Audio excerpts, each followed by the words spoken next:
Welcome back to the Iced Coffee Hour. My name's Houston. So far, the podcast has made $354,000.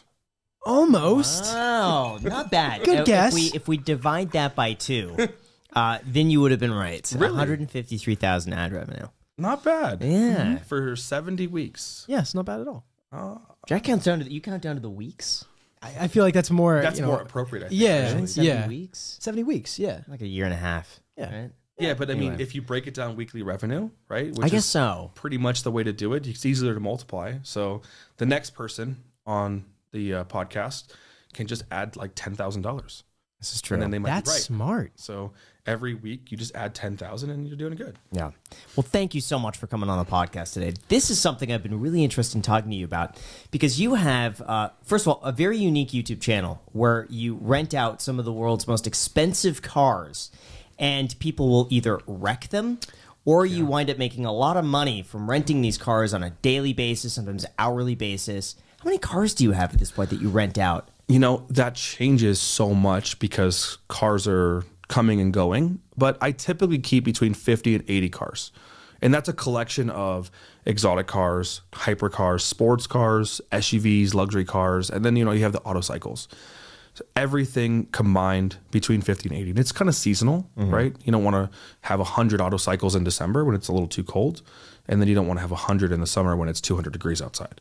So it fluctuates quite a bit. But the YouTube channel is predominantly now, I mean, it's kind of overrun by all the bad. In the beginning, I made the YouTube channel and I was like so excited I would go and film all the times I'd buy a new car and, you know, save up the money and build my business. Yeah. And now it's just turned into all the bad things that are happening. So Give every us an time, example of that. well, Like, what stands out the last 6 months? so I'll actually give you like a little sneak peek. These videos aren't out yet, but I can now talk about them. We were the first company in the entire world to have a Huracan STO for rent. And the third or fourth renter drove a little bit too aggressive next to a construction site and jumped off the side of the road. The car was essentially totaled, all the body panels. There was like a couple $100,000 in damage. So the insurance company accepts liability, takes about 6 months. Yeah. We go, we take it, we get it fixed. One of my employees picked it up about 3 weeks ago and drove out of the body shop, wore a woman with $20,000 worth of insurance policy, hit the front end 1 minute after getting this thing fixed. Are you serious? And basically totaled it again. Now, this might. I hate to interrupt. Did he not see this lady come? Was he making a right-hand turn? Or like, he was at a stoplight. yeah. And the light had turned green. He went to go, and we have it on camera, actually. It's a very vague camera. Yeah. There was a guy with a dash cam behind him. But she runs a red light and takes the front of the car out, just like that. Yikes. And it's so unfortunate because there's $146,000 of additional damage that we only are going to get $20,000 for. And when you rent cars, insurance is so complicated. It's actually my best interest to not file a claim on my own insurance. Because right now, that my insurance policy is like about $800 to $1 million a year with any claim. I've never had a claim.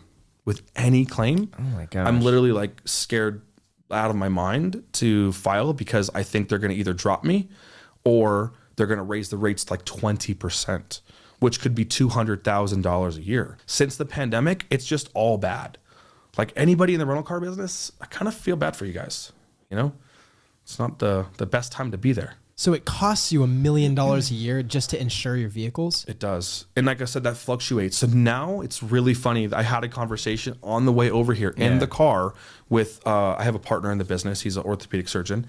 And I told him, I said, we now have to look at our business, not in terms of what each vehicle revenues us, but what it costs to insure. So about a year ago, 2020 went by too quick. So a year and a half ago, our insurance was about $400,000 a year for the same coverage.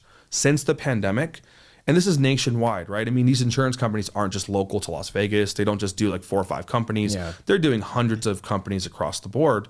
And they decided to basically say, take it or leave it. We're going to cancel you or you're going to pay like 3 times the rate. And companies like mine who kind of have like a long track record. I mean, I'm 7 years in the business now. I don't really have the option to just close up shop. right? And just start a new business. You know, we've got employees, we've got long leases, we've got a huge business, you know? So it was, for me, I had to accept that raise in rates in November. So now, since November of 2021, the rates have been 3 times the price. So yeah, we're paying almost $1 million, so 2.5 times the price. Wow.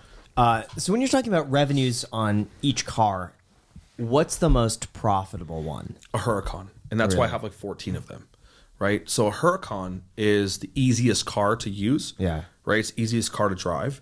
And it's the most approachable for anybody that wants to try an exotic car for the first time, right? It's basically like a Huracan and like a Rolls-Royce Cullinan.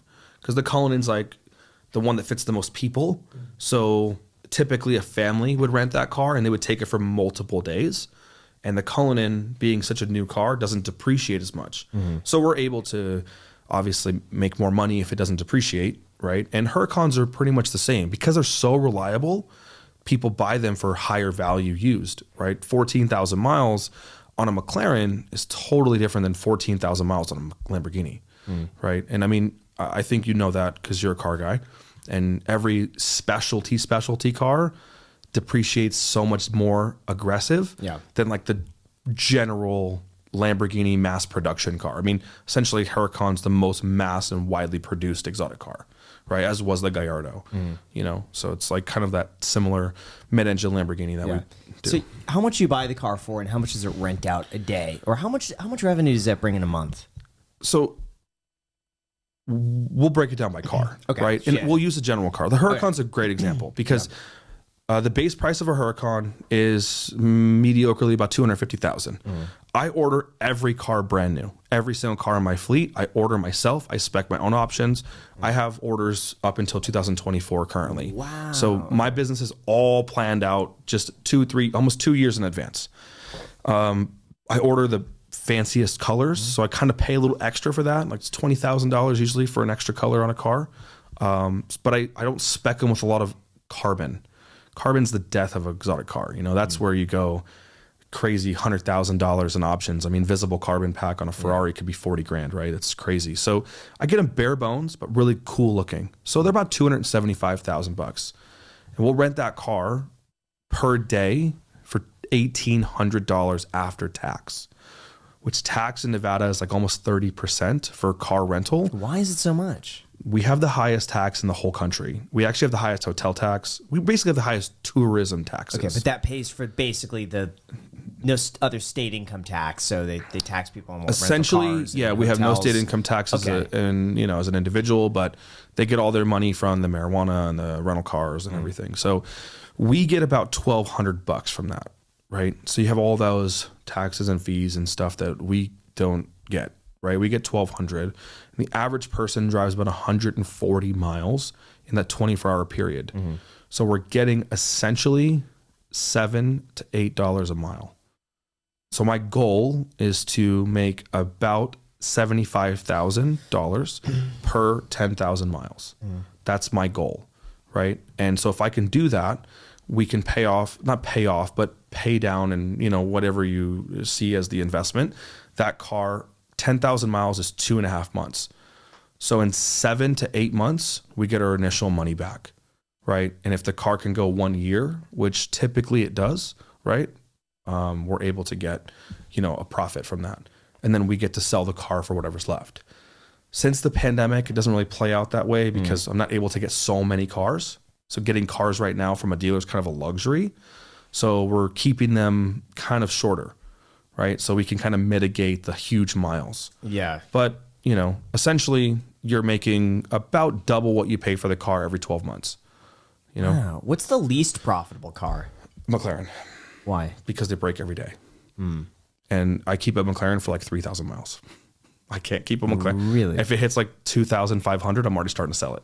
So I buy them brand new. I'll rent them for like The McLarens drive less than Lamborghinis. Like a lot less. Like 50% less. So when someone has a McLaren, they typically don't drive it because they're less comfortable. They're not uncomfortable. Yeah. But they're just not as comfortable as something like that. So they'll drive them about 75 to 80 miles. They'll do like from the Strip to Red Rock and back. Whereas someone in a Lamborghini will go from the Strip to Red Rock to Hoover Dam and back. Right? So they'll do a little extra. But those cars break too much, and so we lose them for quite a bit.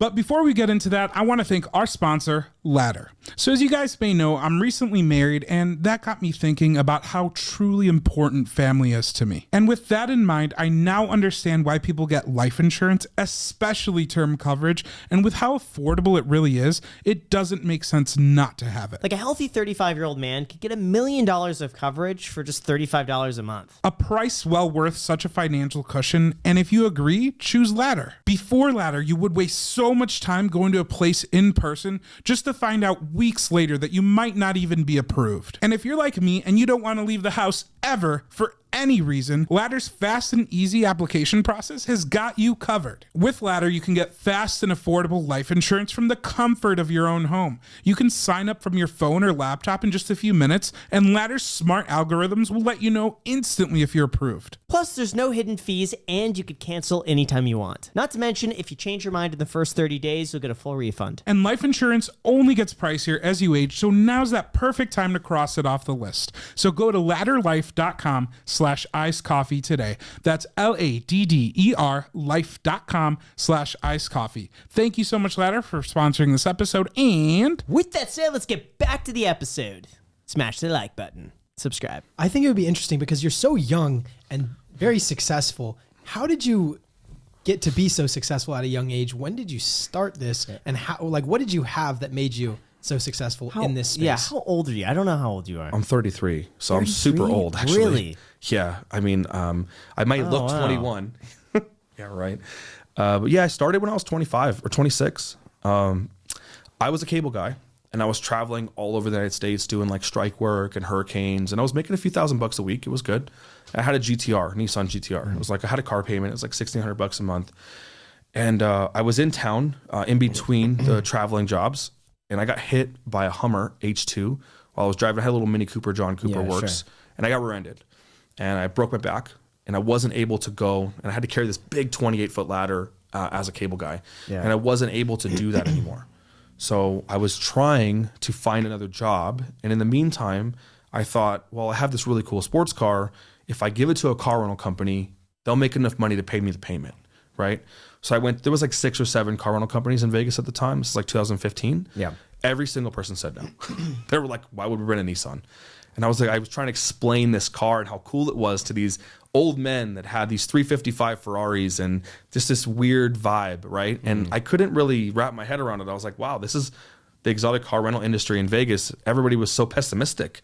So I'm driving down Las Vegas Boulevard and I see another GTR on the side of the road, and a guy has drive me for $99. And I'm like, oh yes, this guy gets it. I've seen those cars parked on the strip. Yeah. Yep. They're in the windshield. Always drive me $99. So he had, they had a yellow Gallardo there all the time. that was actually my car. No, really? Yeah. So we'll get to that part. Okay. But so that space that you're referring to, they had leased a month or 2 weeks before I had met them. It's a couple of Israeli guys.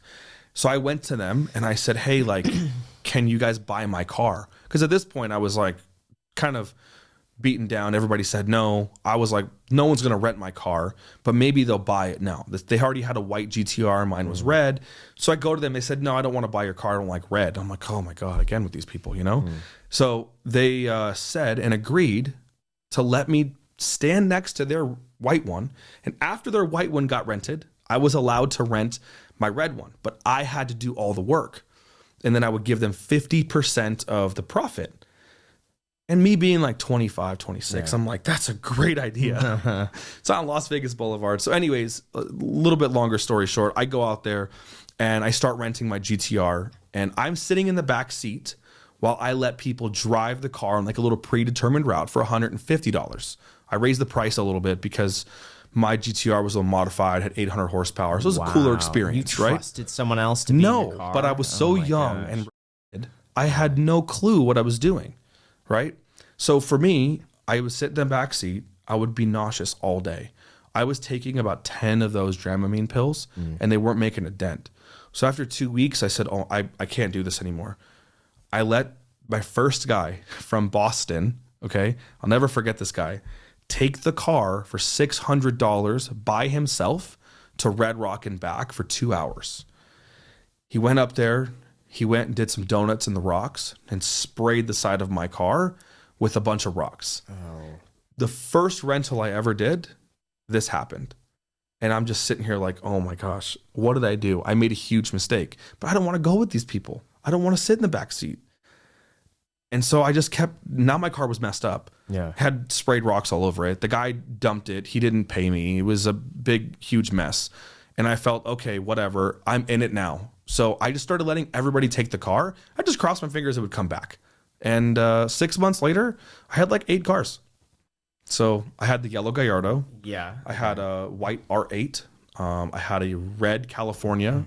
I had a whole bunch of slingshots. Yeah. And then I had a bunch of scooters. Now, I'm curious, how were you able to get financing for these cars to begin with? Because getting the GTR, obviously you had a good job. You're making a few Correct. $1,000s a week. So how much were you making a month when you got the GTR? Well, when I was renting those cars, right? Oh, well, When you bought it? when I bought the GTR, I was making like $18,000 a month gross. Wow. But it was all piecework, so I wouldn't make it consistently. Yeah, sure. So you'd only make that money when you were working. So you would get a job for 3 months, make $50,000, and then you'd be out of work until the next strike or the next hurricane.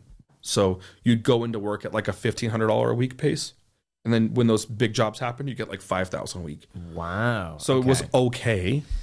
But how are you able to get financing on these cars? Because even for me, when I looked into this a few years ago, and it was so difficult. There was a brief moment where I wanted a Gallardo Superleggera. Brief nice. moment there. Very nice car. And even speaking with the banks, it's just like they wanted you to have a history of working your way up. And since I'd always paid cash for these cars, I'd never had a previous loan. They were like, well, we want you to have a mid-tier, and so you don't just go from nothing to this car. So what you're talking about happened to me when I went from the GTR to the Gallardo. Okay. And so I bought the 2006 Gallardo Spider, and it was $116,000. I had only had a loan on my GTR, which the GTR I bought for, I believe it was like low 70s. It was a 2015, and they were giving like $20,000 off MSRP back then. GTRs were $106,000 and they were really hard to sell. And this one was a demo, so it had miles on it. So I think I was out the door just about 80 grand, and I put $10,000 down, right? So the down payment is the most important part of financing a car, right? I mean, there's a lot of guys on the internet that'll tell you zero down this, zero down that. I mean, I don't get that no one does those loans. In the car business, if you put 30% down, you're automatically approved no matter what. You could tell them you make $1 billion a year and they won't check it if you put 30% down. It's like the golden rule for financing cars. Okay. So when I got the Gallardo, I already had the GTR and I didn't really want to trade it in. I wanted to keep it, right? Because I was kind of like, well, this car's making money. I don't want to sell that one just to get a different one to make a little more money. I want to make a lot more money and have two. So I saved for those months that we were making money. I had 2 months that we were making money, and I saved $40,000 from the rental fees, right? And so I was able to put $40,000 down, and I financed it with a company called Putnam Leasing, which is like a 20% interest, crappy bank. Yeah, sure. But when I was that age and I was making money from the car, it didn't really matter to me. And so they don't put it on your credit report. They don't really write it down unless you do like a bad deal with them. It's off and it's under the table. It's a leasing company, and most exotic car financing is like that. So 2 months after that, I was able to go to another leasing company and put $40,000 down into Ferrari, California, which also did not report to my credit report. So all I had was this GTR on my credit that was with the regular bank. Yeah. And so now I had 3 cars, and those 3 cars were making enough money for me to buy a 4th car cash. And that was a McLaren MP412C. So by the time I had 4 cars, it was a lot of money coming in, right? But then there was a lot of money going out. And so essentially, after about 6 months, I had a lot of things. I had scooters, I had slingshots, I had all this stuff, I had a bunch of car payments. And the city came down and sent these 2 guys a letter. And basically they were doing business on a business license. Well, they kind of had a business license, but it was at a location like a warehouse on the side of the strip somewhere, and they were doing business in the front. So I was like kind of like completely shocked, and they shut us down. Wow. Like I had all this debt, I had all these cars, I had 35, 40 scooters that I was renting, and I had nowhere to go. And these guys just kind of packed up and were like, sorry. I was like, what? And I panicked. I had no idea. I went home. I like started crying. I was like, I told my wife, I sold my house for us to expand this like little business, right? I had to buy some, time, money to pay my bills because all that money wasn't going to pay my bills. It was going to pay like for cars. So I sold my house about a month before this happened, and my wife almost killed me. I'm pretty sure that she wanted to. So I used the last $15,000 I had, and I leased the space that you went to. So wow. Did at any point it cross your mind just like, well, I could sell off these cars. I built up some equity in them. Yeah, but then I would have to be a cable guy again. And I already had this cool lifestyle where, after you buy a really nice car, I don't really care what it is. It's old and you want another one after a couple weeks, right? Like there's always another one. There's always a better one. So after I had gotten 3 really cool supercars and I still had the GTR and then I had a Slingshot, I had all these things, and my family saw like how I was doing so good, and I was really innovative. No one had really kind of done this before, hourly supercar rentals, right? It was a new thing. So I didn't want to let anybody down, and I really didn't want to show any weakness. So no one actually knew besides my wife that the business wasn't like cool. And I was kind of young and dumb, and so when I went, I leased this space at Dean Martin, the one you went to, and I just put up a sign out front, and people from the Bellagio could see the sign, and they called. The day I opened, I went through the licensing process, and I got all my stuff situated, right? And that took about 45 days, right? So through that time, leasing it, getting all of it ready, I went down to $0, like nothing. Like my credit cards are maxed out. I had no money. And the only way I was going to survive if I had rented those cars. And the first day we opened, I did. And so kind of like the rest is history. Yeah. And when you were working with those 2 guys using their lot, were they just making bank off of you if you were still giving them 50% of what you're making? At that point, wouldn't you have realized that it would probably be better if you were to get your own lot, if you're paying them half of your... So I wasn't only just paying them half, I was actually paying them fees as well. They were charging me for insurance, which there definitely wasn't insurance, right? They keep telling me to this day. Not to this day, but a few years ago, I had ran into one of the guys. I'm like, dude, just tell me the truth. Was there really insurance? Because it was like $10,000 a month. And I'm just sitting here like, was there really insurance? And he swears to this day there was insurance. I was curious how that worked, how the insurance, like if a car was wrecked, so you didn't have insurance in your name in that car. At that time, all those cars were registered to my personal name. Oh, wow. And they were all personally insured by me, which if you were to have rented the car, I would have been screwed if you would have crashed it, because I didn't have my stuff together yet. Yeah. Like I didn't know what I was doing, right? And I didn't understand rental contracts. But when I was forced to do this on my own and I had no one else, I had to learn. I went to the DMV. I got my license to sell insurance. I became an insurance broker, insurance agent. I got my license to do every single thing, car sales, car dealer. So I went through the state stuff, and I'm actually like pretty interested in learning the law and to do it the right way. So I spent a lot of time reading all the manuals and the books for the DMV and everything. And so through this process, I actually became relatively smarter. It was a good learning experience. And now that's why royalty still exists. The typical age of an exotic car rental company is like 1.5 to 2 years. Why? Because they don't do all of the things the right way. They did it how I did it in the beginning, where there's no insurance and you had all your cars financed. Now there's no royalty cars financed. There hasn't been for years. But in the beginning, I wasn't wealthy. I didn't have any money for my parents. I didn't have anything.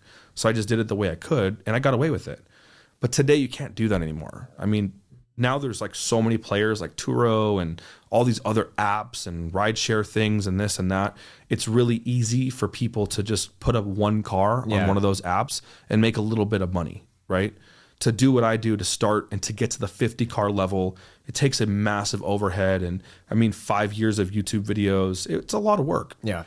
Why don't you do Turo? Why not put a few of the cars up there and just kind of capture that market as well? Because I have more customers than Turo now. Okay. I have a wider range. Actually, Turo, like 4 years ago, reached out to us and invited us. We put some slingshots on Turo, and like the first customer crashed it.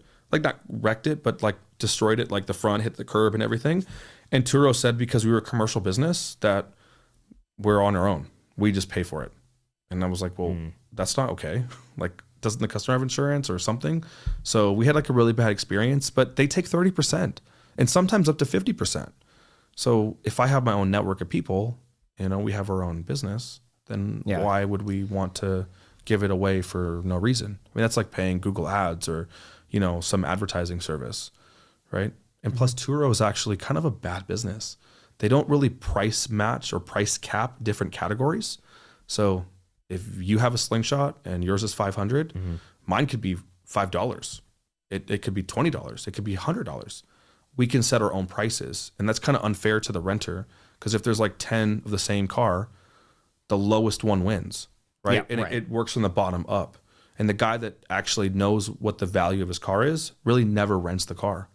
So it's kind of unfair. Turo should change their business model slightly. I think it's kind of similar to Airbnb, though, where people can set their own rates, and you want to stay competitive, but at the same time you want to try to maximize but how much Airbnb you can get from isn't that. like for like, right? It's not like you're renting the exact same thing. That's true. Yeah. So like if I'm looking for a Lamborghini Huracan and I have one or you have one for 1,000 and he has one for 500, well, who do you think I'm going to rent? It's the same thing, right? So the same condo isn't the same condo, I mean, it's like a little bit unique. And Airbnb is actually relatively competitive. I mean, they're all pretty much the same. I think in the car world, because people have different car payments, they have different insurance payments, the variety of people that have them, right, in their current living situation dictate the price that the cars get rented for. Got it. Right? If someone wants to make $500 a month or $5,000 a month, that determines your price point. That's interesting. How much are you making now from the entire rental car business, just overall? Because I'm curious about if you're comfortable sharing some of the numbers behind it. It depends. With COVID, we did really good and then we did really bad. We did really good and we did really bad, right? So we don't really know where we're going to sit, but typically with the fleet size that I have, it should be a $6 to $8 million a year revenue business, right? That should be adequate. We've done better than that and we've done worse than that, So it kind of fluctuates right now quite a bit. Yeah. But then it's also the overhead, right? So then you have leasing space, insurance. What about like gasoline or repairs? How often do these cars need to be repaired? Or damages are prevalent, right? Okay. Damages happen every day. I actually started making my own wheels. Like I manufacture my own wheels now because they were damaging so many wheels, and Lamborghini and Ferrari were unable. They don't make that many wheels. Like they don't have them in stock. So like curbed wheels happen sometimes 3 to 4 times a day, and sometimes they crack. And like I'm kind of against powder coating, because I'm like a firm believer if you powder coat your wheel too many times, it weakens the integrity of it. And I don't really like to take risk. Like I don't leave myself open for anybody to sue me. So we make our own wheels now. That's how many damaged wheels we get. So I've got like a warehouse full of 600 sets of wheels that are ready to go at any given time to replace on a car. I stock like almost every bumper, every brake pad. The way you make money in car rentals is to never have the car unavailable. Right. And if you come and rent the car and you get a flat tire, it may be your fault, but you're going to want your money back. So like I have a van specifically dedicated with a tire machine and everything built in that I can drive to you and change your tire right there. Because I don't like giving people their money back for things that I can control. Right. So the car rental business is very demanding for extreme immediate service. Right. And when someone feels like they get that service, you get the amazing customer and you get very loyal people that want to rent 10, 20, 30 times. And when you're renting a car at the price point that we rent, that's a great customer. Right. And that comes down to service. So the typical person rents one time. But like right now we're seeing like a 30 to 35% repeat rate because of the pandemic, because there's not that many things to do. People are coming back to Vegas a lot. Right? I mean, if you live in Southern California, there's more restrictions there than there are here, right? And if you live in other states like the East Coast, there's also more restrictions there. So they come here more often because they're not going to Europe or wherever. So right now it's okay. Do you think your average customer is someone that's just trying to rent a car for a day and have a good time? Or would you say that they're like, because in my opinion, just from someone who doesn't know much about the business, I feel like a lot of people would want to rent a car to like show off. You're going back to your high school reunion, 100%. Or you're taking a girl on a date, something like that. Oh, Jack, you should get a car to pick up a date. Let's do that. No. We could vlog it. No. Picking up a date in a Lamborghini Huracan. Come on. I could not actually do that. Why not? Jack, That is so you have to do embarrassing. that. You have to do it. That is We'll so follow behind horribly you. It's embarrassing. not embarrassing. I would not get a second date. Yes, you would. I guarantee. Not like it would you'd make get a second difference, date. Listen, you would get a second date, but not a third date. Because when you showed up in your regular car on the second date, Oh, right, yeah. then she'd be like, out. "Oh, what's Yeah. this? Bait I'm and out." switch. Yeah. Yes, bait and switch. Yeah. Jack, you Second should. date guaranteed. Third date probably not. Got it. Well, I drive a Lexus too.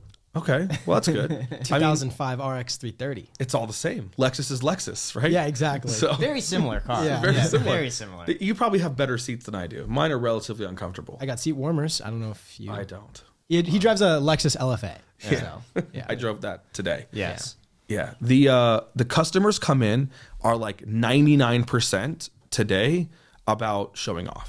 Right. There's like 1% that people come in and they rent cars for longer than one day, where they're used to that car and they own those cars where they're from, and they want that car while they're on vacation. Right. That's like 1% of That people. seems crazy to me to be like, that's my threshold. I need that car everywhere I go. Yeah, I mean, it's tough because like the typical rental car person, when they come to Las Vegas, Vegas is such an easy place to use that car.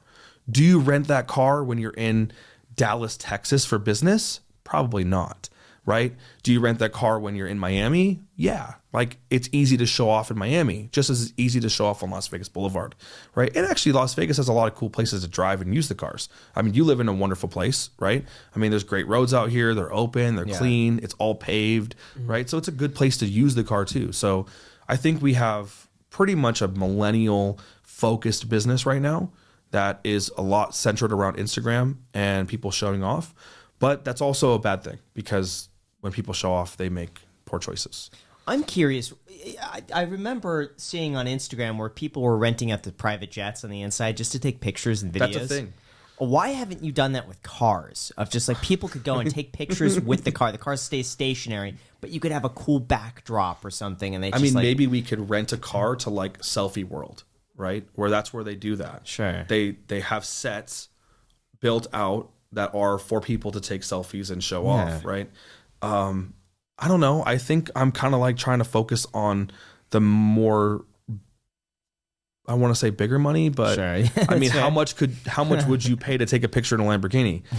$20, right? maybe, I mean, yeah, give her. a Lamborghini seat is $14,000. So how many people will it take to ruin the seat?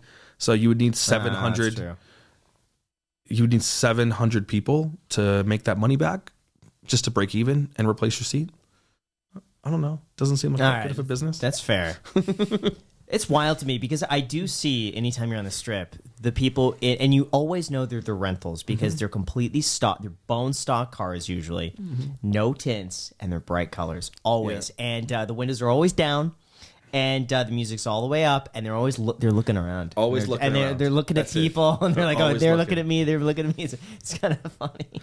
They're looking, Yeah. and you can tell because they're always leaving first gear open till the end. Oh yeah. And And then then they wait shift. the last, yeah, Last second shift. yeah. So Downshifting a little too early. Exactly. I kind of pride myself in window tint and black wheels, and I'm one of the founders of Rift Exhaust. Yeah. So like I try to put exhaust on the cars and make them a little bit more than the typical rental that you would see from another company. Yeah. Right. Like I'm really offended by people that have silver wheels on their car. I mean, silver works on some cars, but like on a orange Lamborghini, I feel like it just should have aggressive black wheels and look more like it's your own. Yeah. Right. So it's that's kind of like a little bit more. Royalty has that ownership look. Yeah. There's no like license plates that say rental on them or rent me or phone numbers. So that's always been kind of a staple of our business. That's interesting. What's shocking to me is the fact that you can start a multi-million-dollar business, or at least a business that grosses over $1,000 a day, with just like $30,000 to $40,000. I mean, I think that's most good businesses. I mean, I started a restaurant with not $40,000, but I started a restaurant with like $200,000, and we've already got 10 locations, right? Let's talk about that. Why did you decide to do a restaurant? Isn't that a business that so many people fail at? Isn't that a really difficult thing to get into? You know, I swear, I don't know why, but when people tell me that the number one failing businesses are the ones you obviously don't do, it makes me want to do those only. I don't know why. It's like crazy to me. But yeah, like the restaurant was always a big thing. And I've always wanted to be in the quick service industry because I feel like the customer, I guess once you have the experience with a customer that spends $2,000 with you and the level of detail you have to have, everything seems easy, right? The level of responsibility, when I give you a $400,000 car and you give me $2,000 and there's no other money exchanged, like there's no deposit, there's nothing else, it's a very large risk. And you have to be really focused on who you're giving that to. Otherwise you can end up on a YouTube video, right? Yeah. Because that's pretty much the customers that get there, the ones that probably shouldn't be doing that. And when you learn that customer and you learn that type of business, you learn so much about people and the control you have within that atmosphere. So like for the restaurant industry, for me to give you a sandwich for $12, it seems like child's play to me. Like I'm like, it's so easy. You're either going to ask me for $12 back because you didn't like it, or you're going to eat it and love it. Or maybe you eat it and give me a 3-star review. There's like 3 options there. Sure, yeah. You're not going to take the sandwich and hit me in the face with it. You're not going to steal it, right? And take it to California and it's going to get impounded somewhere and I'm not going to be able to get it back, right? And you're not going to like go and do crazy things and risk everybody's life and I have to file an insurance claim to get my sandwich back, right? So all of those crazy things that happen at Royalty can't happen in a restaurant. So all I have to do with the restaurant to be successful is to give you that same feeling you get when you get that $2,000 Lamborghini. And that's what makes it easy. And it was $200,000 to start this up? Basically, yeah. I mean, we've spent more money since then because we have 9 locations now. But the first restaurant, we spent a little over $200,000 at. We've made improvements after we opened, but we got voted the #1 restaurant in Las Vegas on Yelp for 2021. And that restaurant grosses almost as much as our Royalty exotic cars. No, $6 to $8 million in one restaurant. Well, we have 2 now. Okay, that are open. Yeah, we have 8 under construction. 2 are open. Each restaurant's doing about $250,000 a month. Wow, out of 2,000 square feet. What's the overhead like? Because I've seen on restaurants it's like a 10 to 15% profit margin. Is that about accurate? 25 to 28 for what we do because we have 1 item.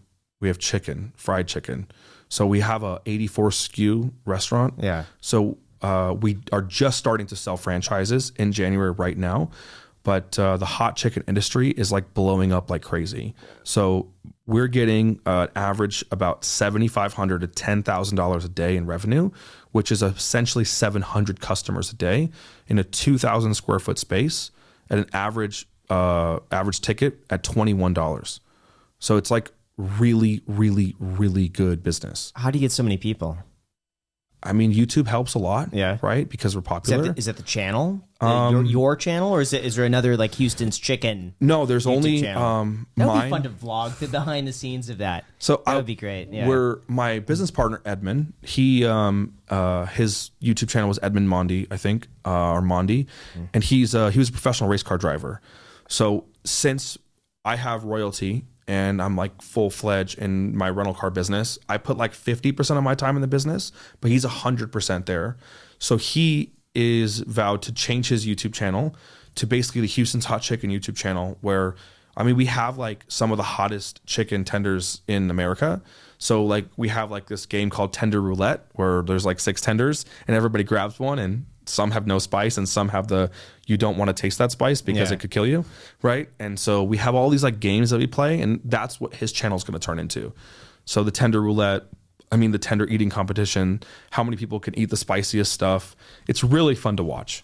Like that stuff right there for me is exciting. You know what's funny? I think this is pure coincidence, but I don't know if you know this guy on TikTok. He goes I think it's Hooked LV. Yeah, he's a big. He actually runs our social media. Are you serious? Yeah. Well, I mean, he's awesome. Yeah, he helps us run our social media. So his video came up. Now I have 2 TikTok accounts. One of them is my personal one where I watch them. The other one is just a random one that just for random scrolling or whatever. But his video came up on Houston's Chicken. Yeah. And it was so good. And he actually reached out to me as just a subscriber when we moved to Vegas and we met up with him. Yeah, he's such great. a smart guy. So I met him when I first started the idea of opening this restaurant. This is early 2019, and he was working at Whole Foods. Yeah. And I met him there, and he was showing me his vlog or his account, his TikTok, and how he does restaurant reviews. And I'm like, man, like when we open, you're gonna be my guy. Yeah. So we had talked to him for. I had seen him in Whole Foods. He was working at like the little deli thing. I'd seen him for like a year. Before, we shut down and everything, I was going to the grocery store all the time, and I would always say hi to him. We'd chat and talk. And so when we opened, he was my guy. I mean, he was the guy that helped us. So we gave him the contract to do our social media. Yeah. And he's great. And he actually has a lot of really good ideas too. And I'm hoping he has a really cool burger place I want to invest in. But that's maybe for the future. Yeah, that's cool. Yeah, I'm thinking this would be so viral to be able to do like that the hottest chicken ever. Little challenges like that. I think would be so neat. There's so much content you can make with food because it reaches such a wide audience. That's like what the car business is tough because it reaches car guys. And we're mutual friends with Stradman, right? And I talk to James every once in a while when I go up to Utah, and I'm just like, James, like, what's next? I always ask him, and he never really gives me a straight answer. But what's next for him? Yeah, because how many more subscribers can he get? Right? He's been doing it though, which is crazy. I love him. For the last year, I'm like, what else could he do? But he keeps delivering on just great content. It's wild. And so, like, once you get out of that niche of like one specific thing, right? Food is like a completely open genre that reaches the world's population because everybody eats it. Everybody wants to. We release all those really great, what's the word I'm looking for? But like the serotonin in your brain when you eat something really good, right? People crave it. That's why we're all overweight, right? That's why I'm overweight because when I'm stressed out, I love to go eat something good. I'm trying to lose that. Yeah. That's my resolution this year. Yeah. Is it really? Yeah, it is. I've made my resolution to never want to lose my weight because like it's just something I always try to do and I just can't. So I just accepted the fact that I'm just going to eat good, I'm gonna eat healthy. I don't know. I I think there's a balance. Like I'm hungry right now and I'm resisting. I'm starving right now. Really? I'm so hungry. See, now we're It talking is about the dinner chicken, time. and I was like, geez, that would be. Yeah, you've been making me so hungry. It's this whole dinner time. time. We man. could have sponsored this episode and just brought in some chicken. And oh my god, we You should have told had. me. I didn't think about it. We should have had one of our. We get like 4 or 5 burgers, and one of them should be the really hot one. And we all agree that we have to eat that one. I'm vegetarian. Jack is vegetarian for 30 days. If you are, I can make you a. For 30 days. I can make you a Houston. So Houston, we have a problem. Is our hottest sandwich naturally That's a great name. right? And so Liftoff is the one right before it, and then you have spicy, medium, mild, and then we have a Memphis dry rub, and then we have one that has no spice at all, just chicken for kids, grams. and regular stuff. For me. The Memphis dry rub's kind of like my favorite because I have a pretty weak stomach myself, so I try not to eat anything spicy. So that Memphis one's pretty good. But Houston, we have a problem. We could make it a tofu. So we could do a fried tofu for you. And it's actually not bad. The tofu is good. It's the first time I ever tried tofu. We fried it and put all the seasoning on it, so kind of tasted like chicken to me. But one thing I thought that you did that I really liked a lot. Didn't you host a car meet? Yeah, so outside of that's Houston Chicken? growing the restaurant. Yes. Going back to that, we do car meets once a month. And we bring, we had 4,000 or 5,000. The F-Spot video was at a Houston's Hot Chicken car meet. Yep. It's like 4,000 or 5,000 cars Yeah, show they up. invited me that night. It was at night, right? Yeah. I couldn't make it. I wanted to make it though. Yeah, it's we do them once a month, and so for every grand opening, we have a few grand openings coming up. We have 2 in April, and then we're opening our fashion show mall location on the Strip, probably in June. So that one's going to be hard to do a car show because it's inside, the mall on Las Vegas Boulevard. But for every new place, we have 2 drive-throughs that are opening in March, April, May, whatever those are, and those are going to be really fun because we're going to have cars all over the place. Yeah. And those are great shows. So I've had this this theory, okay, and I've had 2 friends in the past who have opened restaurants. We've always said when you open a restaurant, you have to have a car meet in the parking lot. And both people who didn't do it, the businesses did not end up doing well. So from now on, I'm like, in order for a business to do well, they have to do a car meet in the park. It works, though, because you get so many people just parking there out front of the place. You get cool cars there. Everyone's like, oh, what's going on? Oh, it's the Houston's car meet. So like I think we have 410 5-star reviews. We have 7 1-stars. And about 4 of our 1 stars are because people were mad about our car meet. It was too loud. It went on too late. It was all the old Oh, it's great. I love it. Yeah. If I can get a 1-star review that talks bad about how many people came to my restaurant, I think I'm doing something good, right? And the other 3 bad ones are because it's too hot, right? I mean, one guy walked in and was like, I need your hottest sandwich right now. And then he said in the review that he has sensitivity to spice. I'm just like, were you on drugs when you did this? Because like, I don't feel like you should order the hottest. Yeah. There's 2 million Scoville units. 2 million. I don't know what that means. Yeah. A normal mild Popeye spicy sandwich, right? Like you had sure. Popeye spice sandwich, So good. 25,000 Scoville units. 25,000 to 2 million. That's the difference.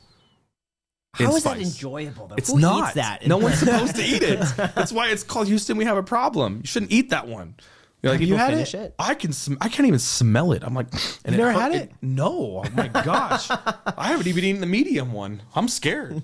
I'm like not about spice, So Would you eat it, Graham? I hate hot. What if we had a competition, you and I? Loser had to eat it. I don't know if I'd be able to finish it. I would try it. So the Yeah. sandwich is kind of a cheater way to try it because you have coleslaw, you have pickles, you have our sauce, you have the bread. The real way to screw someone up is to let them eat the tenders. The tenders are plain. It's just spice on spice on spice.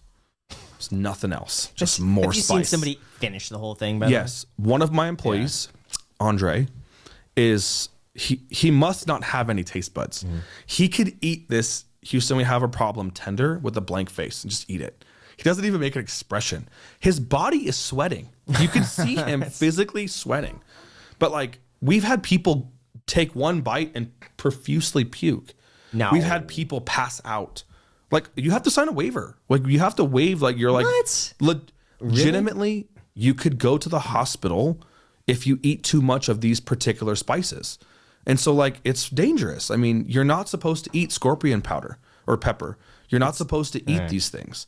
And so like people, this is like a challenge, right? I mean, the hot chicken genre, the space is kind of fitted with these people trying too spicy of things. Now, some people can handle it no problem. I mean, if you're from some ethnic regions that are used to those spices when you grow up, obviously you're going to be okay. But coming from Las Vegas, where I've never even seen a ghost pepper or, I mean, let alone a habanero in some places, that's like insane to me, So it's pretty dangerous. Do you ever turn anybody down at the restaurant? All the time. Really? This lady Yeah. wanted her 8-year-old son. She signed a waiver for 8-year-old son. I said, ma'am, listen, you can write me all the reviews you want, but you're not taking this and you're not giving this to your kid. And that was that. And I happened Why to did be she there at wanna that do moment. that? I don't know. Maybe she didn't like him. I'm not sure. It's the only Maybe she didn't excuse I can think about. She just didn't understand. Maybe her son wanted it. She didn't get. I really have no idea. But like, if you for just 8-year-olds. understand, I mean, we literally label Scoville units, right? Like hot Cheetos, right, are like 5,000 Scoville units. Really? They're I like don't know. Those are so- hotter than Popeye's hot chicken. They're Yeah, that's so what I low. thought. Yeah. Well, but when you eat Popeye's chicken, you have so much more to you're eating like such a different way. Like if you just take Popeye's chicken and cut it up and eat it, it's going to be way spicier than if you have it with bread and all the sauce, right? Because it drowns it out. So you have to look up Scoville units and do your research before you like go there and go crazy. That's fair. Maybe I'm just a skeptic because I've never really had anything that's like that hot. Like I had the world's sourest candy, but that was still, we did that. that was still like, very tolerable. burned Oh my, man, do we I still can't have even eat a that? warhead. Yeah, I think we still do. Yeah, I mean, you As a said you matter have of the Yeah, stomach you stuff. would do screw up have your No, stomach. I'm not. I can't take that type of risk. Yeah, no, that's fair. But even the world's sourest candy Have you was eaten not. that chip? The one chip? No, I've challenge? not. No. That's supposed to be crazy hot, but it's different. It's like it's a dark ghost pepper that they use, and it's a very hard ghost pepper. And I heard that there's scorpion pepper on it too. Scorpion pepper is like very, very harsh, right? Like different peppers do different things, right? I mean, you've eaten wasabi at a sushi restaurant, right? That's only spicy in your mouth, and then like it kind of goes away, right? But there's peppers that don't go away. They like increase the more you digest it, right? And so that's kind of the one chip challenge where you eat it and you're like, okay, and then it like destroys you. It's like an explosion. And you can watch some of these people. I mean, I watched Shaq eat it. It's pretty funny. I'm sure for him the chip is like this big. It was like this it's big. Like this. I've seen this video. It keeps getting recommended of Shaq With the water bottle? Yeah, Shaq I see holding that. normal people. Yeah. It keeps getting recommended. And, like, Same. the water bottle looks like this, and he's just holding it with his hand. That's hilarious. Yeah, it's really interesting. It's very interesting what we're influencer culture is building now, right? I mean, think about all the things that we think are cool today, and so that's why Houston's Hot Chicken works. You know, if I open like a Thai restaurant, I might not do good. You know, who knows? Yeah. Now, you turn down people at the restaurant occasionally for certain situations like that. What about the car rental business? If somebody walked in and you're just like, no, I could tell that this is. I am the king of turn downs at car rental. Yeah. And like the king. How do you do that in a way that they don't feel like it's I just have like, no feelings anymore. Really? It doesn't matter. I used to be like, I would just make them jump through more hoops, get better insurance, and do this and do that. Now I'm just like, here's an address of a company that will rent to you that feels more comfortable with it. That's what I say. Yeah. And what sort of red flags do you look for in that? Today, during the pandemic era, it's mostly younger kids, right? I don't know why, but we never really had like the 18 to 21 year olds.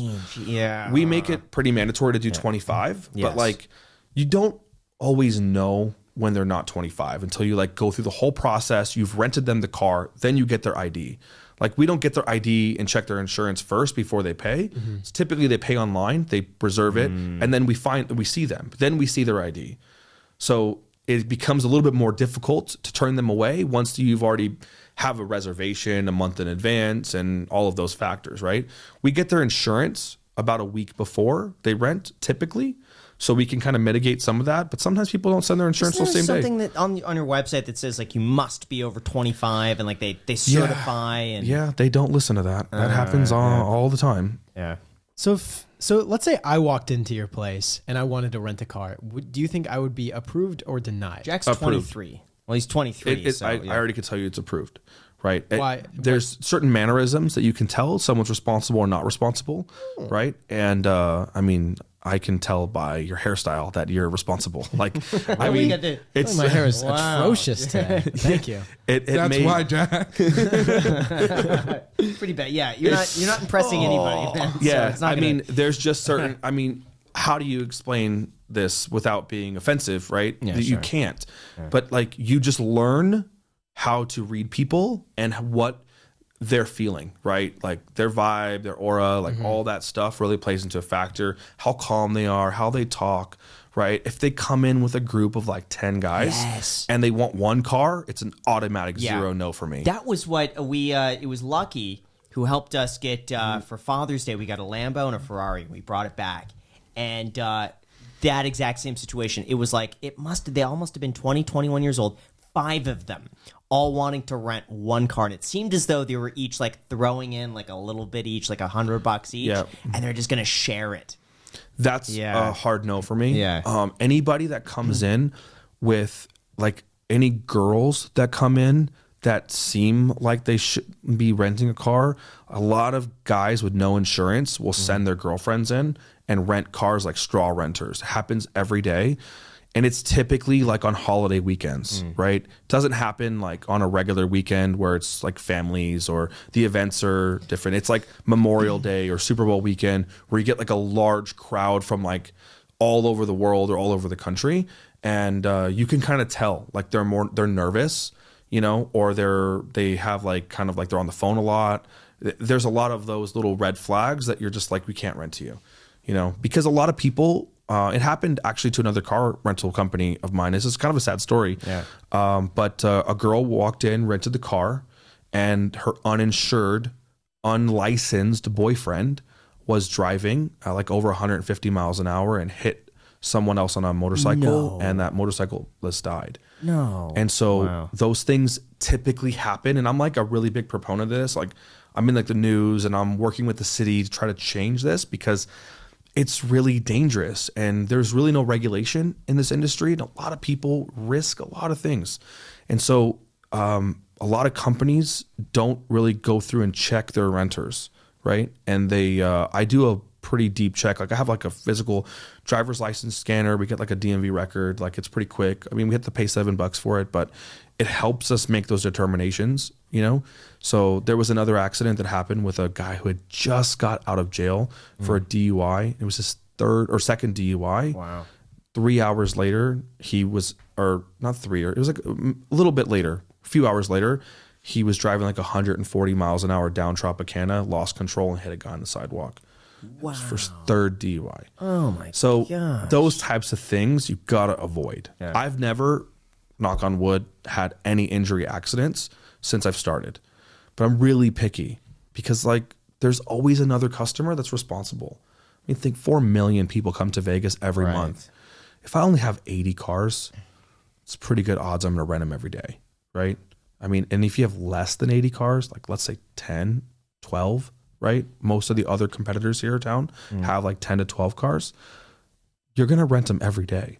You don't have to push the luck and just take the first dollar that comes in. Yeah. Right. And so that's kind of the big red flags. You got to be very careful. You were telling us though about like going to California and having to get like go to court. What happened there? How common is that? So I had a woman rent a car, and she came from the Cosmo. She refused. This is unfortunately while I was out of town, and had a couple of new employees that were training. We had a retail store at the mall, so those employees trained at our main office, then went to the mall and sold rentals. Got it. So this one of my new girls was renting a car, didn't really learn the red flags yet, rented a car to a girl, and took all the information over the phone, and went to the Cosmo to drop off a Dodge Hellcat. And they did the contract there on the spot, took the picture, did all the stuff. But we didn't get her in our office. And so that was a big issue. She paid to go to California, and it's okay. Like sometimes international people will come from like the UK and they'll want to go to Disneyland. That happens like every time. I mean, if you come from the UK, Disneyland's a cool place. Yeah. So they fly into Vegas and then they drive to Disneyland and come back. So you take an SUV or a 4-seater car. Yeah. Right. So we have a fee for that, and they go and they do it and they come back. So this girl paid, she rented the car for 3 days. And on the third day, she was due back at 2:30. Like 1 o'clock, we tracked the car and it was still in California. So we sent her a message and she's like, oh yeah, I'm so sorry. I'll extend it, charge my card. Well, her card got declined. So she's like, well, I'm on my way back right now. I'll just pay you guys cash. I can't put it in the account. Just an excuse after an excuse after an excuse. So like the fourth day happened, and the car is still in the exact same spot. It's right next to Dodger Stadium. Like it hasn't moved it hasn't actually moved in 3 days. So on the second day she's in California, it was still there. So now it's the fifth day and she doesn't answer us anymore. We call, we do this, we do that. So I said, okay, guys, I had a location in Orange County. I mailed the key there, and they went up to go get the car. Yeah. So they go to this guy's house, or this house where the car is at, and the car's in the driveway. They just turn the car on, they back it out, they get in the street. And as this is happening, some older gentleman comes out, starts screaming and yelling, where are you taking my son's car? And my renter's like, well, he rented it. He's like, no, he bought this car. And one of my employees is like, I'm sorry, you just were confused. It's just a rental. He didn't bring it back. We're going to take it now. He calls the police, and it turns out that the son was actually a police officer, and he purchased this car on OfferUp. He purchased my Hellcat on OfferUp. Now, there's a little bit more to this story, in my opinion, because why would a police officer give 30% less value? The car was 30% less value on OfferUp. How does that in cash? Yeah. And think it's a legitimate transaction. But how did he didn't get a title? He did. They made a title for this car. So they had someone at the DMV make a title, legitimate California title. But the title number was wrong. It was a manufactured title number. Yeah. And the VIN number was 1 digit off. And then the year was also wrong. So like the title wasn't like legit. And like if you check the title on the thing, it was wrong. Like the car was a 2017, title said 16. It was really weird. Yeah. And like the title looked perfect, but you had to like look into it. So these police officers come and they're like going crazy. They didn't know what to believe. And so I'm in Las Vegas at the time, and I'm like, why didn't I go to this one? You know, this was a huge video, right? We were filming the whole thing. And it turns out this woman sold this car to this guy. Yeah. I think that guy was in on it because I don't see who in their right mind pays 30% less in cash as a officer of the law for a car and doesn't drive it. The place where they said that they bought it, it drove from there to his house, stayed there 3 days. If you buy a brand new Hellcat, aren't you going to every one of your moms and friends and everyb's house and showing off and doing burnouts? What would be the point of just keeping it there, not driving it? It was at his house. I feel like he was the one, in my opinion, that created the title and hadn't sold it yet. That's where I'm at because he was too calm about losing X amount of dollars, and it was a large amount of money. Like, why would he be cool? I see. He said he paid cash, but okay. There was no record. Got it. And I'm like, okay, so I'm telling you, if I buy a brand new Lamborghini, I'm going to drive that thing every second of the day. I'm going to go to work and back and here and there in the gas station. I'm just going to go to the 7-Eleven just to get gas, and I don't need it. Could you ask for a bank statement or something? It's just like, I want to see that you withdrew that cash. Why does a police officer have X amount of dollars in cash? Yeah. I mean, a Hellcat's worth $60,000. You can pretty much do the math, right? 30% less of that is what the alleged amount was. I mean, it's a little fishy. Sure. So they impound this car because I refused to report the car stolen. And the reason I refused to do that was because if I report the car stolen, I'm going to have to get my insurance involved. They're going to have to do an investigation. I'm going to have to file a claim, right? We go back to that insurance thing that I was talking about. And it's going to be a huge mess, and they're going to impound the car. And then it's going to say stolen recovery on Carfax, right? Which is going to devalue the car even more. And the people who rented it didn't have legitimate insurance, likely, right? Weren't a legitimate person, right? And so we didn't find this out till after, but of course, all of the documents they gave us were fake, right? And so all of these things happen, and the police take our car. So they threaten me and say, if you don't report this stolen to protect our officer, that's what he said, we're going to impound it. They took the car for 3 months and didn't call me. They ghosted me every single day. I'd call him and call him and call him. And then after like 3 months, they were like, hey, we called you 3 months ago to pick up this car. Come get it. And they made the release stamp the day after they picked it up.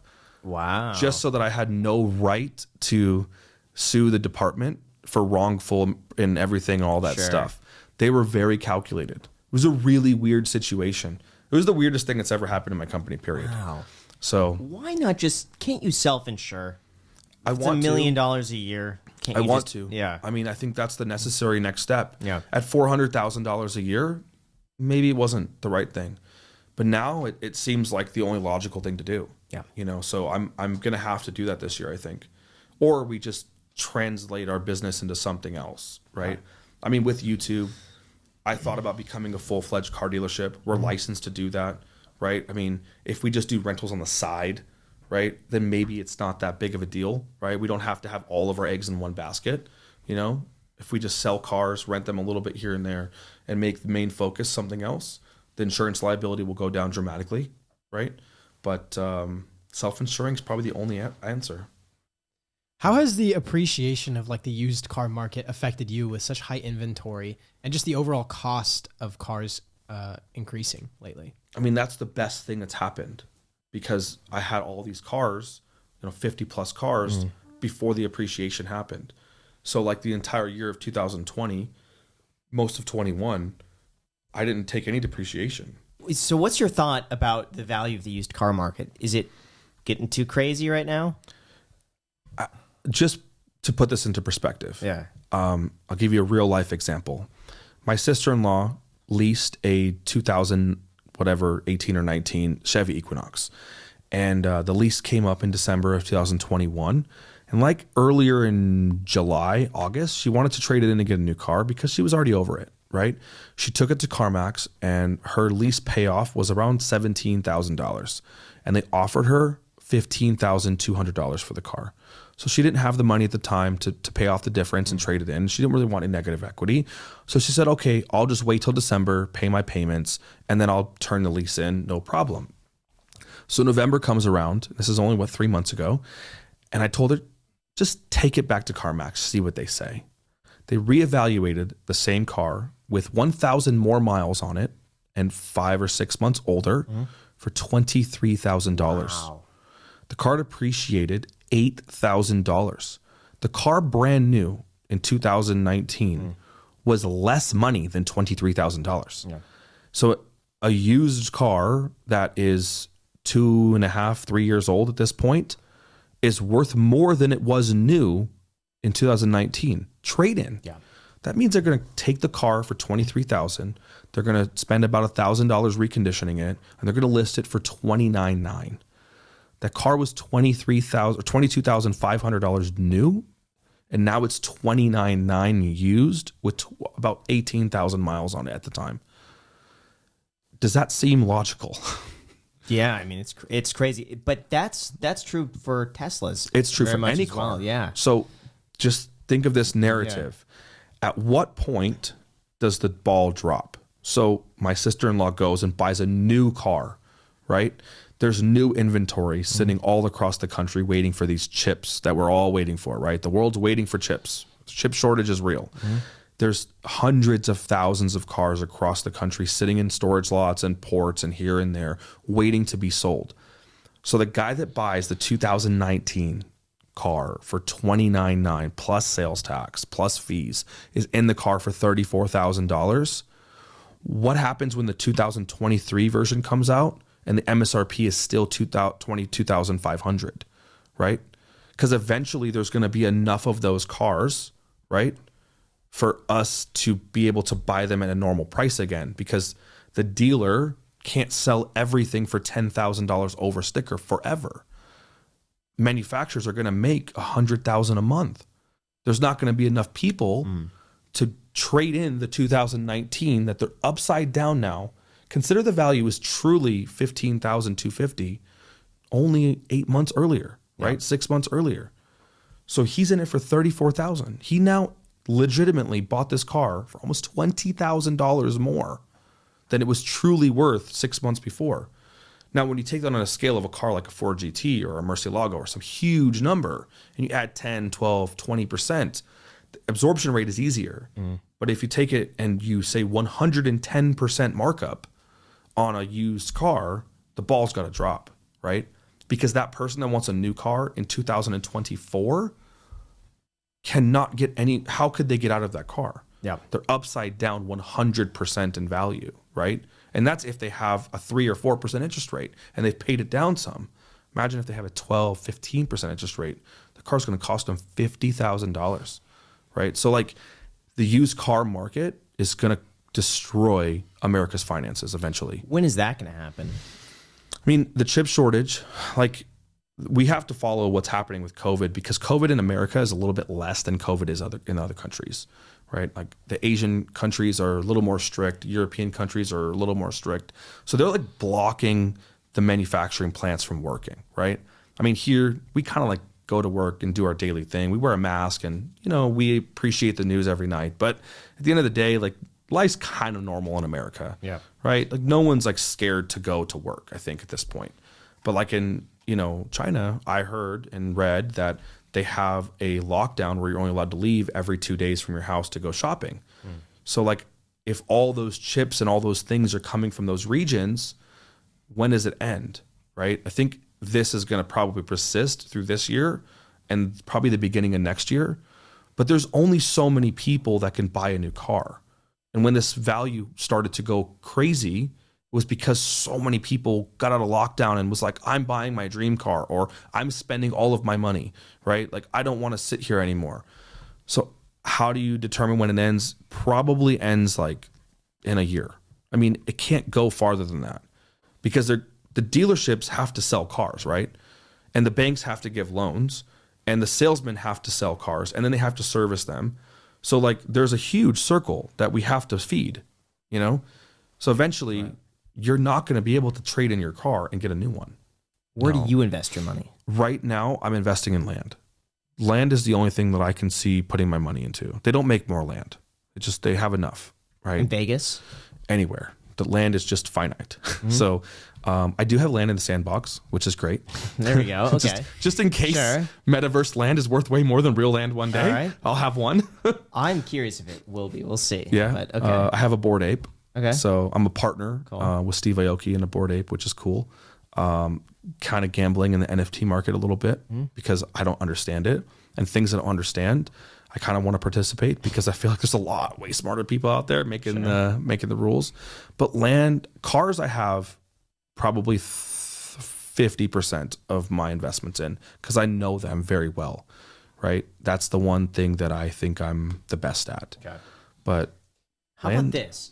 For the viewers watching, if you have one car that you could buy that you think is undervalued today, that you think 5 years from now is going to be worth more, what would that car be? Is there a price point that I can set at? Just give any car. Gosh, this is a tough one. The older Acura NSX is undervalued. That's like a sub $100,000 car, and I think those are going to be mid 150s. I think there's a 50% appreciation in that. The gated Gallardos are like $125,000 right now. I think those are $250,000 cars, right? Your car, Ford GT 05, 06 are like high threes, mid fours. Those are $600,000, $700,000 cars for sure. Just like a Carrera GT, there's about the same production numbers in that, and the CGTs went from $700,000 to $2 million overnight. In the big hypercars, the Koenigsegg CCX, the one I took you into, that's a $5 million car, and they're very rare, but they're between $1.5 to $2.5 million, so that's a double. LFA, I think, reached its pinnacle. I think that car's $1 million car, nothing more, right? There's so many unique cars like the Murcielago that haven't sold LPs, haven't sold at auction yet, that we don't really know where they're going to go. I bought a 2010 Murcielago SV, which is there's less than 100 in America. There's no real finite number of that. I think that's a $1.5 million car because there's only like 30 or 40 of them, right? And it was the final edition V12 that made the biggest impact. Yeah. I paid $750. Right. So for me to pay $750, I kind of feel like there's at minimum 50% appreciation in that car within 12 months. What about for Jack? If Jack wants to impress a girl, Mazda Miata. That's the next car. I think I want it so badly, but they're so expensive. They're now. like probably 20 grand now, huh? I was looking at Mazdas. I don't even know, maybe like 2 years ago because my friend bought one. $5,000, I bet. Yeah, and they were like $3,500. Oh my gosh. Yeah, my friend bought one for $600, and there was just one stuck lifter, $40 to fix it, and then it ran perfectly. Oh wow, what a cool car. Yeah, so for you, honestly, I know he can relate. Lotus Exige. I think that's expensive, man. No, they're 40 grand. I love $40,000 car. They're more now. There's a few of them that are 60.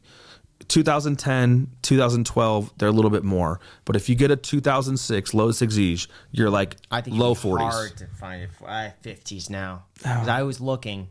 If a right one came up, I would do it. It's the best car I've owned in my life.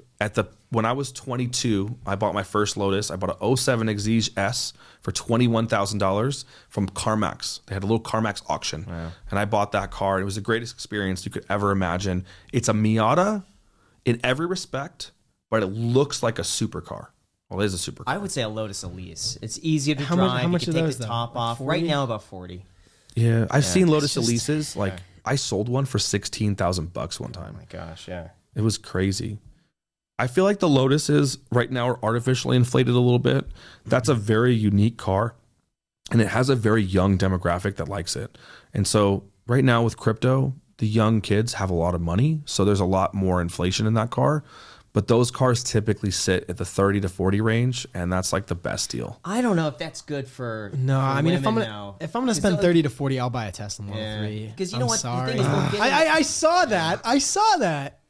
The corners of your mouth flickered down real quick. I don't know. Like, I can't get behind this. I have a Plaid. I mean, that's what my wife drives.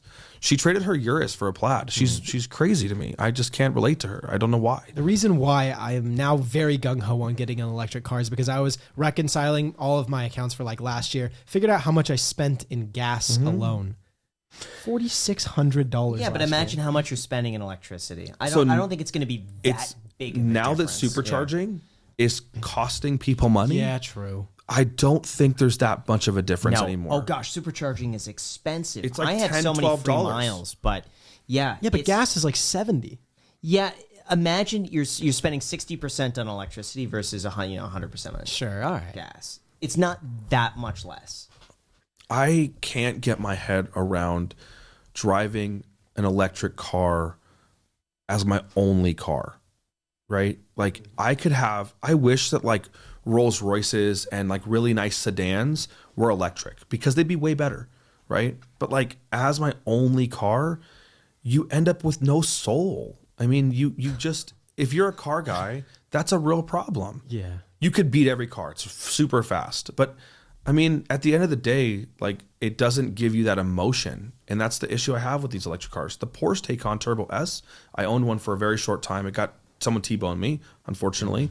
And I didn't replace it with another one. But that car had some weird futuristic sounds it would make. And it really tried to put a Porsche back into an electric car.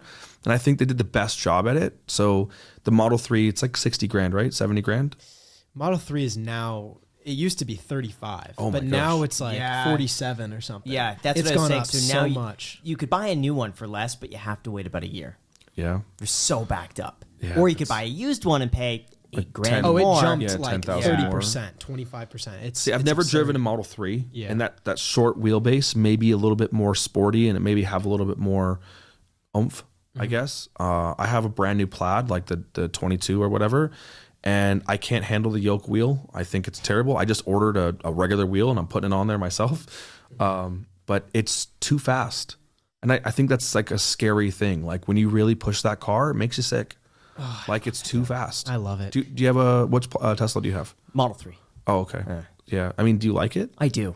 I love it. I mean, what's good about it? Everything. Like, but what? Self-driving is incredible. Okay, sure. I love the quietness of the interior. I love the big iPad in front. It's Smooth. It's smooth. It's quick. It's you press the accelerator, it goes instantly. It's quiet. I love the car. And the storage in the car too is incredible. Yeah. I mean, you say all valid points. Yeah. I can't disagree with those things. I don't know. I just can't be a fan yet. Got it. So you vouch for the Lotus because Graham has a Lotus that I actually wanted to buy off of Graham. I'm not gonna sell it. Best car ever. No, you're not going to sell the Lotus. Yeah, it's a Lotus Evora. Oh, you have an Evora? Yeah. Evoras are great. Yeah. Evoras are V6, right? So they're like a little bit, they sound cool, but I like the 4-cylinder sound. It sounded nice. It was more analog. Yeah. The Evora's a good car. I mean, I don't know how much are Evoras now? 60, 70? 60, yeah. He doesn't drive it though. He's got the 4GT. I feel He's like got Graham the Lotus walks Evora. everywhere. Apparently, he hasn't driven a 4GT. No, he has doesn't a drive anywhere. 2006 Sits in his Volvo house all day. S60 I drive that the most that often. he drives all the time. It's my favorite car. Graham, Graham, we're like you should almost. sell Jack the Lotus, and then Jack can sell me his Lexus. No, I'm not gonna sell the Lotus. I feel like Graham and I could go to a boxing match, and all we had to do was like talk cars that we drive, and it would make me so mad. I would be like okay with it, you know. Like it's like People say I have a punchable face. So. it's just so funny. I mean, you have cars that people dream to even sit in. I'm a collector. I've not like seen him them. drive the Lotus once. Not once. I have Pokemon cards that I used to use. Right? I mean, no. I'm down to like throw down and play the Pokemon cards at this point. You know, I mean, I haven't done it since I was 12 or 13. I still have all those cards, but like, I feel like we shouldn't lock them in a box somewhere and just to me, sit it's them. a work of art. You look at it. You put it there. You look at it. I you disagree. appreciate How it. often do you go look at your uncut sheet of Pokemon cards? Every time I go to the bathroom. Glance, or do you sit there and Glance. appreciate it? It's the same thing. How long can I look at this thing for? I see it every time I go to the bathroom. I see it on the wall. What am I supposed to do? Cut it up and play the game? Yeah. No. I'm just saying. No. Oh yeah. Let's take some scissors to that. I don't know. I like the perspective of like you utilize the things that you have. I think there's you a don't balance, hoard stuff, right? I think there's a balance. You know, I don't know. There's no right answer to this because everybody has a different value of what they spend their money on, right? I mean, I could spend unbelievable amounts of money on guns. I love guns, right? But I never use them. I never use my guns, right? I just love collecting guns. I don't really think I should go use my guns, right? I think that's kind of like a weird thing. I mean, shooting range every once in a while, go practice, but you can only take 1 or 2 or 3. I have like 400 guns. You know, so I can relate to collecting because it looks really cool on my wall. This huge room, it's all guns, right? Keeps the intruders away. Yeah, I guess, but they're literally not like they're specialty things. Like some are gold and they're all crazy colors, and it's good. I don't really want to go out and just shoot in my backyard all day, right?